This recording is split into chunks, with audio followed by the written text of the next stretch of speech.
major health threat. This one in Toledo, Ohio, where everybody in the entire city has been told not to drink the water. Ohio's governor declaring a state of emergency. Did you know that the average person uses about 80 to 100 gallons of water at home every single day? If there's a water emergency, will you be prepared? Panicked residents forming long lines throughout the day. We're here at a supermarket in Toledo. You can see the shelves empty where water once was. To stay safe and healthy during a crisis, you must have access to safe, clean water. Water which will not be available at your local grocery store. There's a mad dash on right now to stock up on supplies. The ProPure Pro 1 G2.0 water filtration system is a must-have for every modern, independently minded household. Protect your family's safety during an emergency. Go to InfoWarsStore.com today to purchase your ProPure Pro 1 G2.0 water filtration system or call 1-888-253-3139.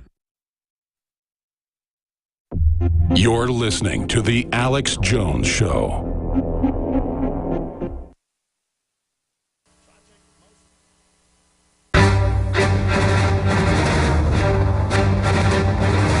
Big Brother, mainstream media, government cover-ups. You want answers? Well, so does he. He's Alex Jones on the GCN Radio Network. And now, live from Austin, Texas, Alex Jones.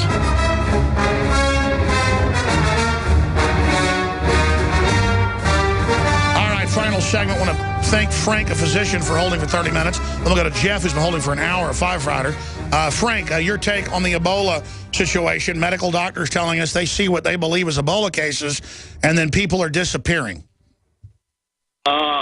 Great show, Mr. Alex. I would not be surprised at that. But my take on it is, I'm thinking that if this virus, that if it was Ebola, is mutating, you need to get samples if you're going to make a vaccine off of it, so you can have the latest and greatest.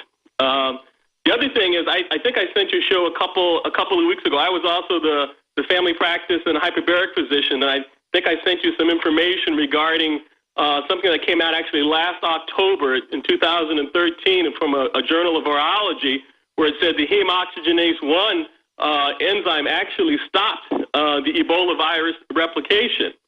And, I would say I've been a little bit consumed with this, and so, with my interest in hyperbarics, since that is a subspecialty of mine, I actually found that if you put yourself in a chamber, you're actually, and this is all documented, this is research that's out there, I think your staff might have it. It shows that if you go in a chamber, a hyperbaric chamber, you actually upregulate your heme oxygenase 1.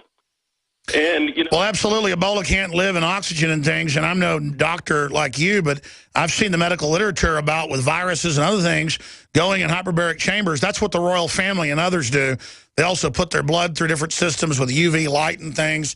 Joel Skousen's daughter couldn't get rid of MRSA, knocked it out for her. I couldn't get rid of a chest cold. My dad couldn't. Colloidal silver knocked it out. I mean, it worked. I mean, I went with the antibiotics first, like a dummy.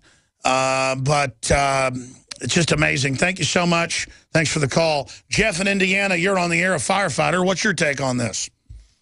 Well, how you doing, Alex? Good, sir. Hey, I got real quick. I kind of want to reiterate what the guy that called earlier from the Bronx. Was he a firefighter or a policeman? I believe it was a firefighter. Yeah. Well, I work for the Indianapolis Fire Department, have for 25 years, and we're one of the biggest in the country. And we've had very little training on this. The training that we have had on it is basically, it was a 20-minute, computer training. And you could tell that this training was sent right from the CDC, because it said things like, wash your hands, it's not airborne, it can only live on surfaces for a few minutes. We've been given zero equipment to deal with this. The EMS department in Indianapolis, they've actually given them some Tyvek suits and respirators, but they're giving the fire department nothing. And the thing about the firefighters, we're going to encounter this way before the doctors and the nurses do, because most firefighters in the United States that are paid professional firefighters are also EMT. So 85% of what we do is EMS related, and we will be the first ones rolling in on this. And we were instructed in the training that it's not to be called Ebola. We'll have to say Ebola on the air. I can't remember what they told us that it's going to be dispatched as, like a code 750 or something, but it's not going to be, we'll have to say Ebola. So, but the problem is, we could walk right. The way they dispatch things lots of times is not necessarily what you're going to, because the people who are taking the phone calls don't pay attention or whatever, and we could walk right into the stuff and not even know it. Exactly. If they don't really know that this is a hazardous material, special caution at least, then people will just walk right into it. Well, and I was also on the hazmat team for 5 years, and one of the most important things when you deal with any type of hazardous materials incident, which I consider, if it's true Ebola, to be hazardous material. Oh, yeah. Is the decontamination process, and when you take off your protective gear. You can't just put a suit on, walk in, deal with the patient, and then just take it off and forget about it. When you come out of it, let's say, a chlorine leak or an acid leak. There's a huge event that goes on all around it, or you'll just catch it when you take the suit off or give it to others. Absolutely. That's why this is so incredible, is that just one patient can clog up a whole hospital. Thank you so much. We're out of time. Nightly News Tonight, 7. After consulting top doctors, nutritionists, pharmacists, and others, we have developed what I believe is the ultimate non-GMO